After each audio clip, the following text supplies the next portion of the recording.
Becky Garton is a risk management consultant with CUNA Mutual Group. Becky works with credit unions to help identify areas of risk in their operations and works closely with them to put the appropriate controls in place. With 13 years focused on helping credit unions manage risk, Becky is passionate about consulting with a concentration on payments and deposit. Becky is a member of the International Association of Finance Crime Investigator Group. Prior to joining CUNA Mutual Group in 2006, Becky worked for Fidelity as a supervisor and trainer for chargeback and compliance. Becky loves for training and education started young when she decided to pursue and complete a BS in elementary education from Edgewood College. And today, Becky will be talking to us about card skimming. Well, thank you, Becky, for joining us, and I'm very interested in this topic. Great.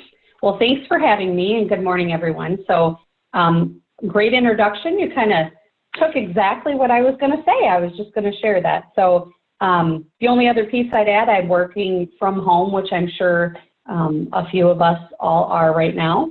And so, I am here with my 3 little boys. And so, if we have any interruptions, which I hope we won't, they're getting very accustomed to it now. But I always like to preface that our new normal, right, is that could potentially happen. So I am going to I do have a few slides that I just wanted to share. So I think I'm going to share my screen here just a moment.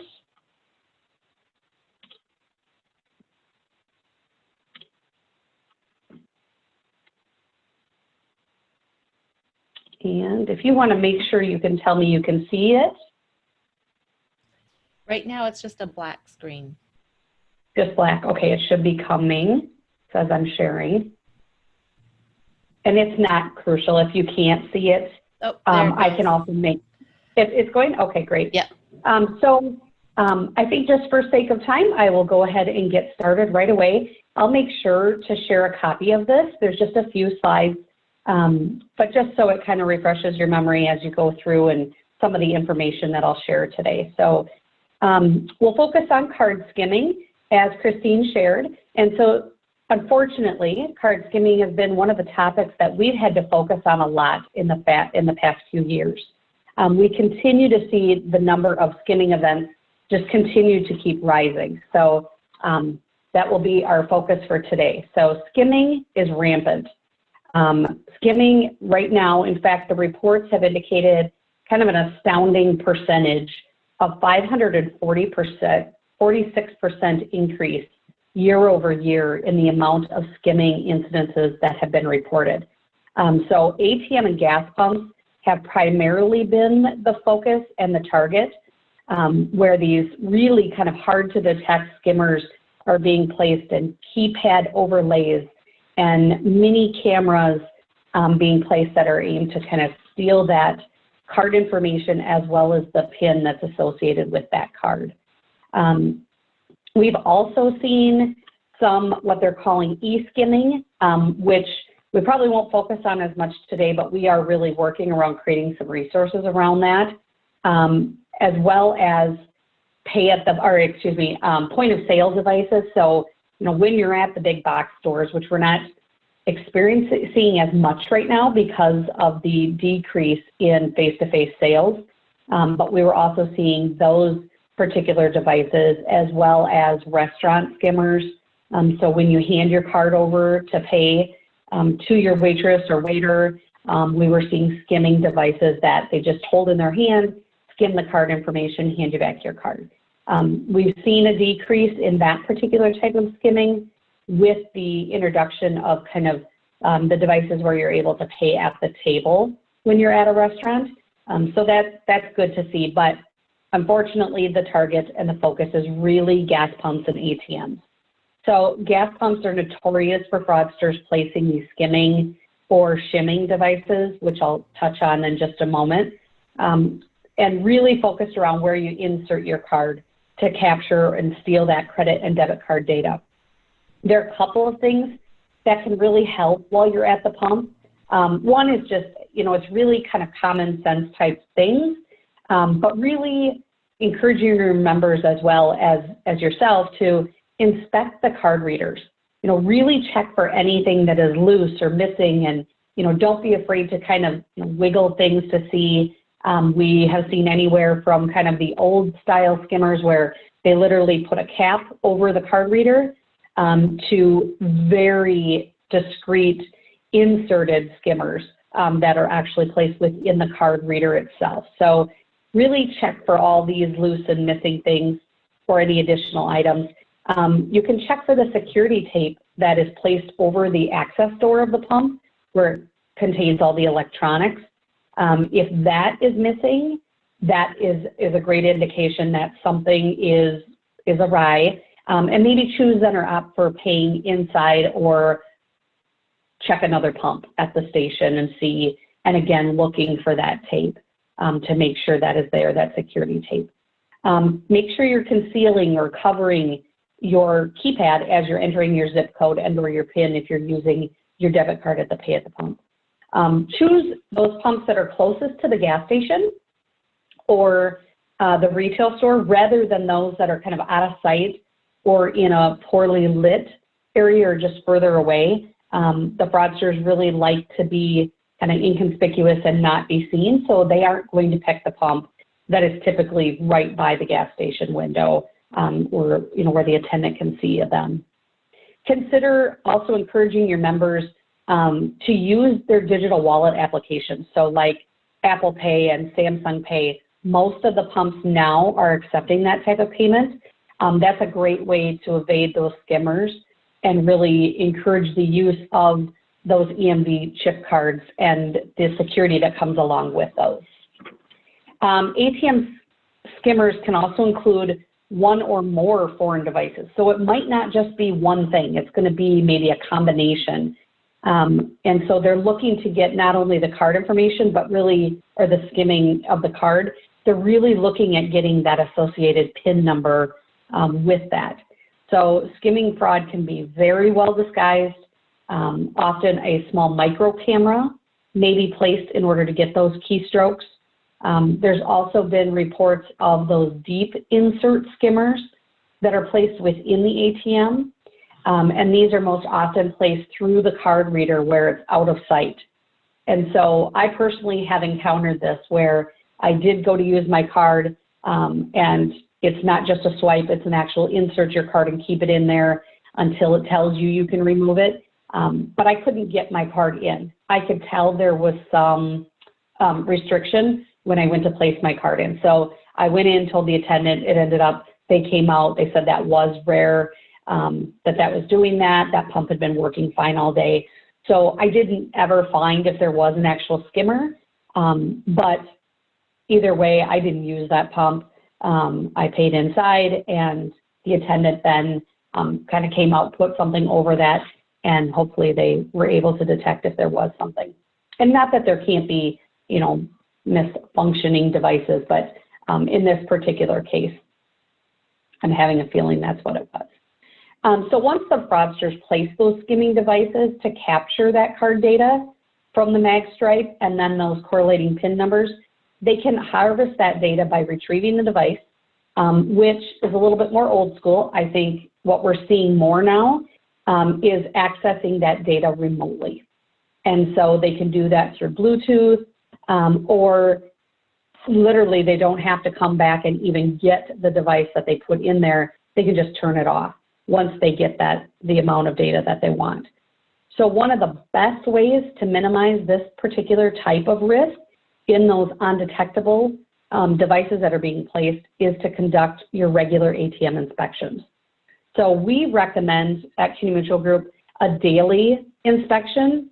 We have some credit unions that inspect their ATMs twice a day.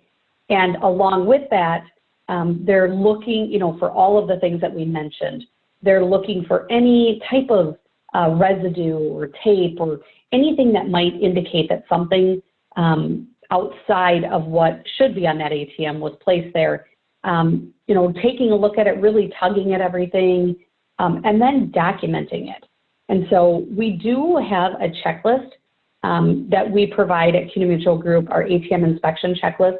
that goes over all of these items and a few more, looking at even, you know, your placement of your ATM, the lighting, you know, just everything, and anything that might have been tampered with. Some credit unions take pictures so that they can, you know, take a look at what it should look like in case anything has been added. And then part of, if you're not replenishing your ATM and you're having a third-party vendor do that, part of that due diligence is they are inspecting the inside of the ATM for any type of internal placement of anything, any type of skimmer that might be there. So that checklist that we have available will also touch on some other inspection items related to ADA liability as well, with you know, headphone jacks and that type of thing. So that resource is available for all of our credit unions. Would I be able to get a copy? Oh, I'm sorry, Becky. Yeah, would we be able to get a copy of that so I can send it out in this program? Absolutely. Yep, I'll include that when I send you this presentation. Okay, thank you, Becky. Yes, you're welcome. Any other questions so far? I don't have any. I think it's pretty interesting, you know, because I know I used to be a branch manager and I never used to check the ATM. And I think, you know, now with the fraud increasing, I think that it is very important. And especially, you know, as, like I said, fraud and people are getting desperate now, I think it is time that people do start checking their ATMs to help the members. Yeah, it's been very important, and we've had some great feedback that the checklist is helpful. You know, it can be something as, you know, when you have someone that goes out to lunch and they're returning, they can swing through, take a look at the ATM. Then, you know, it doesn't have to be a real lengthy process, but it just has to be something that you're aware, so that, you know, when those skimmers are placed, they're not left there for an extended period of time. So, yep, great. So shimmers are another form of attack that the fraudsters are using. So shimmers are very similar to skimmers in that they both are going to capture that data from the plastic card. However, they differ because the shimmers are trying to capture the data contained within that chip card. So they're trying to be able to replicate that EMV card. And so while we know that's dynamic, so they're not going to be able, and they've not been able to at this point, you know, be able to skim that and then create an EMV chip card from that. They're still only able to use that mag stripe data. But so I'll get into, again, a little bit more why it's important to make sure your ATM is accepting EMV cards and then not accepting those just mag stripe cards, but I digress on that for a second. Shimmers are going to be, again, less conspicuous than most skimming devices and can be much more difficult to detect. So this image here shows you just how small it can be. This one was an actual metal plate that was inserted, so it was the size of the card, and it went in and it just stayed in there. And so as each card was inserted to do the ATM withdrawal, it was trying to skim that information from each of those cards while that was placed there.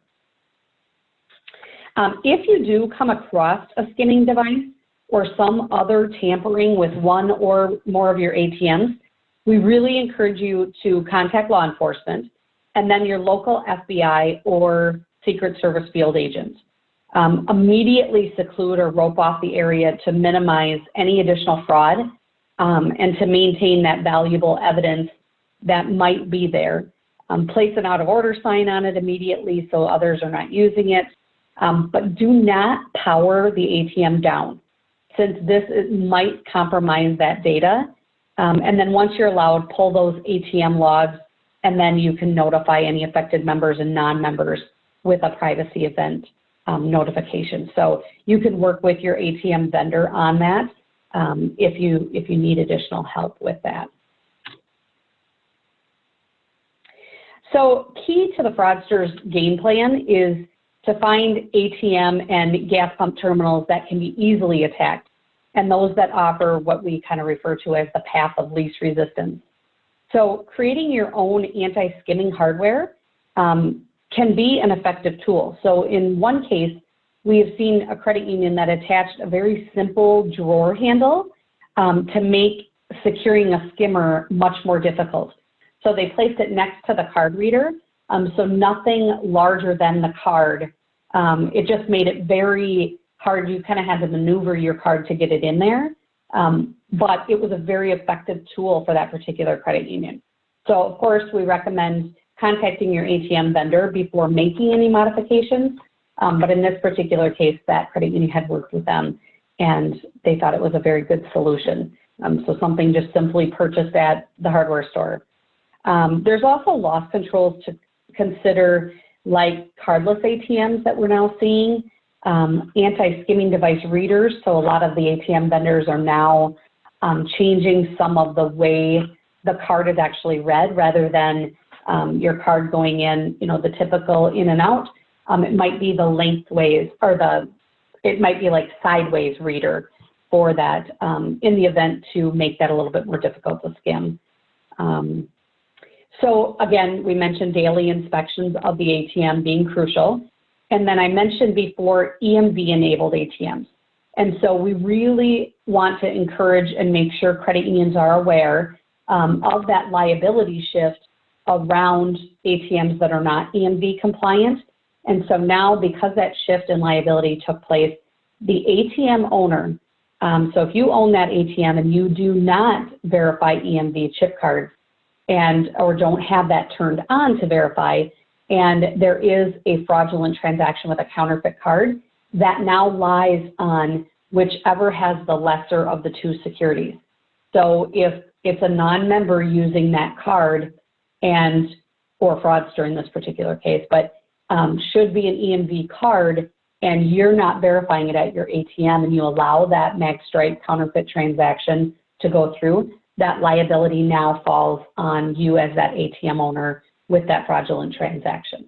So really can't encourage enough to make sure they're EMV enabled, and then not only that, but go the step further and make sure it's turned on to be verifying those types of transactions.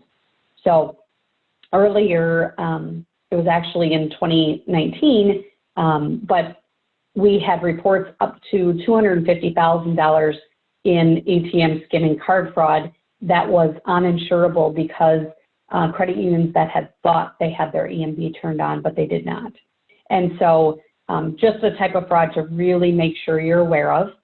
Ensure your ATMs are not concealed, they're well lit. You have adequate alarms and surveillance cameras that are functioning on those. In addition to some other security features, make sure that your ATMs are set up to validate and match against CVV, CDC, and then declining those transactions if it is a mismatch. And then important step in conjunction kind of with that EMV-enabled ATMs is really developing rules specific to fallback transactions. So, there are still going to be misfunctioning EMV chip cards, and in that case, it's going to fall back to using that magstripe data within that card. So making sure that you have those fallback rules set in place, and so you're not just, encouraging to always use the magstripe of the card. There's going to be some limitations on that. So make sure you work with your card processor to set those adequately. And then, of course, educating your members is always going to be important, with not only, what to look for in the event, but really how to use the most secure functions that you have on your card program. Is there any other questions that anybody might have on some of these topics that I brought up? I don't, but there's a lot of, good information here. And especially, I think the important thing is educate your members when they are going to either a gas pump or a restaurant, or, I just saw something on Facebook that said somebody took a card, to pay for something, and he did it down low, and he didn't realize that she was watching, and then she froze the card. And after she left, and the kid was actually doing fraud, and they had him on camera. And so you have to really watch. Wow. Yeah, you have to watch everywhere. You really do. Yep. And I think, merchants as well are getting really good at trying to educate consumers also. You see either the videos or you see images of when you're at the gas pump, covering your keypad when you go to enter your PIN number or enter your zip code. I know I always opt to actually perform the transaction as credit because I don't feel comfortable entering my PIN number. Yeah. So, there's different things, just, being a smart consumer in using your cards now. I think I'm a huge proponent of digital wallets. I think that's a great way. Contactless payments are definitely a way to avoid, having to even, one, give your card over ever to anybody else, and two, you're not having to enter that information. You're staying in control of that transaction. So I think we anticipate seeing a lot more cardless ATMs in the future. And then, as you're aware, the liability or the EMV requirement and liability shift for gas pumps has been extended yet again for gas merchants that until spring of 21. And so while some have upgraded and are now accepting EMV, I think we're still going to see, kind of the mom and pop smaller gas station chains maybe that aren't and haven't updated their equipment yet. So those EMV transactions are, a great way to really avoid those counterfeit cards being created. So it's a great tool in kind of trying to help fight this. But so that's kind of the information that I wanted to share around skimming. We at CUNA Mutual Group do a lot of research and create resources and tools to keep you educated on what we're seeing and what's emerging in the area of fraud. So, if you're a member of CUNA Mutual Group, please, visit our Protection Resource Center. We have a lot of tools available for you. Please feel free to reach out to us at any time. That's really what our risk management department is here for. And we'd love to be able to help our credit unions, fight the fraud that they're experiencing, and then, of course, put mitigation tools in place so you can avoid anything in the future. So that is all I have for today. I appreciate this information. It is, very informative, and I think that the credit unions will be able to utilize this. And, if we get the checklist, I think that will be great for them. And I'll also be sending around the PowerPoint that you gave.